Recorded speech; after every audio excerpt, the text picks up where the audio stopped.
In the previous video, Amelia, the hero, came to the human world to kill the Dark Lord, but was shocked to see that he's been living a pretty average life despite his alleged ambitions to return to Anti-Isla.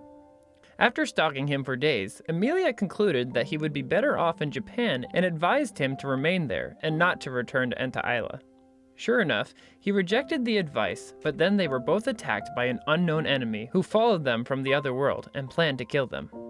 Eventually, Amelia ended up sleeping at Mao's place that night, because she got stranded after losing her wallet. The story continues the next morning, when Mao and Ashia wake up to a plate of what they believe to be sliced pickles. Afraid that it might be poisoned or harmful, Ashia takes the first bite to protect his master, and from the comment he makes afterwards, it's safe to say he didn't appreciate the taste. He then asks Mao where the keys are, seeing that the door is locked. Mao found the keys on the floor, so he concluded that Amelia must have locked the door from the outside and thrown them back inside through a window. Ashia is not surprised, because that's exactly what kind of goody two-shoe things he expects from the hero. Mao asks him what he would have done, so he tells him that he would have locked the door and taken the keys with him. Guess you can't blame him, since he's an evil demon after all. Meanwhile at home, Amelia takes her shower and almost bursts into tears when she remembers the humiliation she faced the previous night. As such, she forces herself to forget about Mao and Ashia by watching TV, but when she turns on the news, she sees reports of shootings from the previous night. To make matters worse, she sees Mao and Ashia on the screen, which reminds her of the disgrace she went through. Elsewhere, Chi-chan keeps daydreaming about the text she sent to Mao the previous night.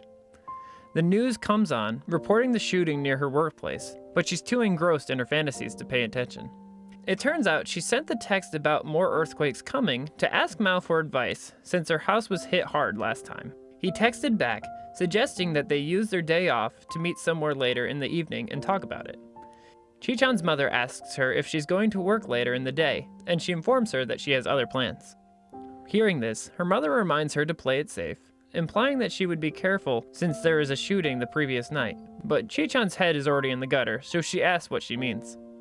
The woman then clarifies, and Chi-chan gets embarrassed when she realizes that they weren't thinking about the same thing.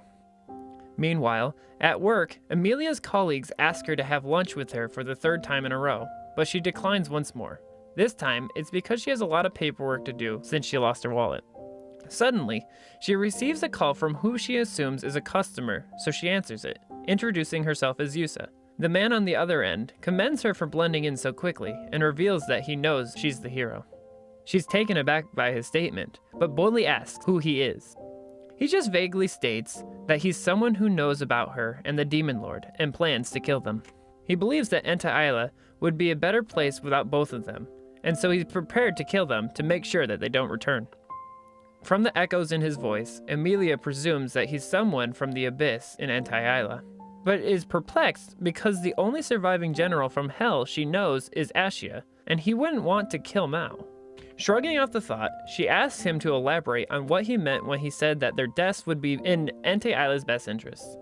However, he doesn't give her an answer, so she tells him that she doesn't believe him, and he hangs up after promising that they would meet again shortly. Afterward, Amelia finally decides to have lunch with her colleagues, since the bank halls would be filled anyways.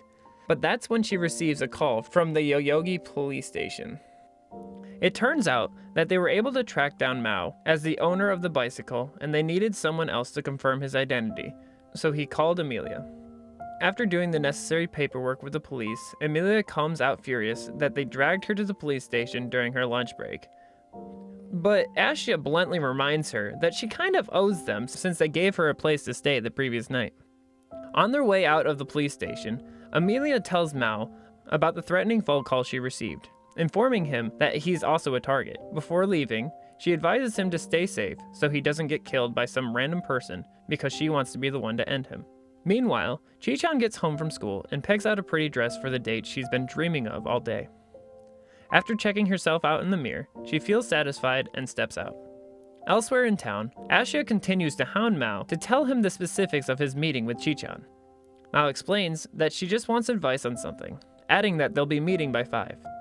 Ashia suggests that they still have enough time to go clothes shopping. Inside the store, Mao wonders where he got the money to even buy clothes, so Ashia reveals that he's been saving for an emergency like this. He claims it's an emergency because his experience in the human world, girls that are Chi-chan's age don't confine much in people, so the fact that she's willing to pour out her heart to him is rather an urgent matter.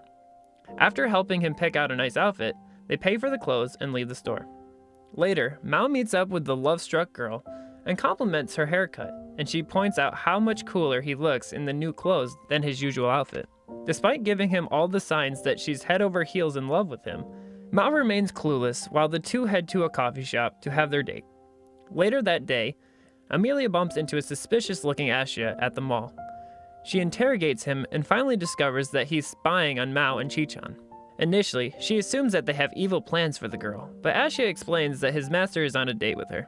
He explains that Chi-chan is in love with him, and although Amelia is disappointed that her arch-nemesis would stoop so low as to engage in frivolous activities such as dates, she admits that she truly doesn't object to it.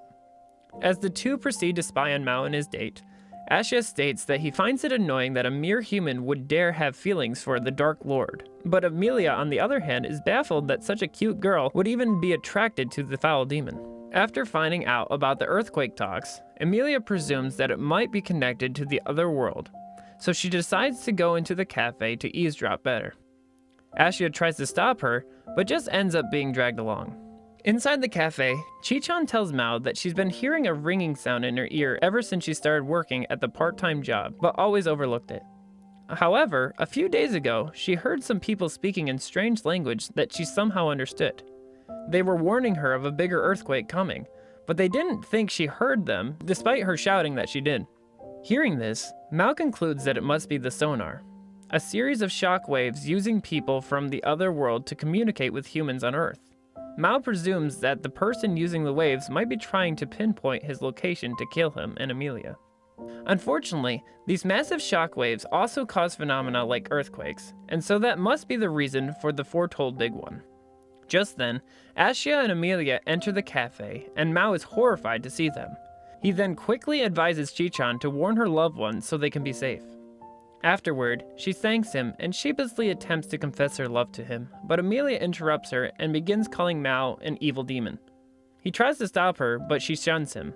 Chi-chan, on the other hand, doesn't back down. Instead, when she recognizes Amelia as the person who came across by their workplace, she confronts her, accusing her of stalling Mao and suggesting she's an obsessed ex.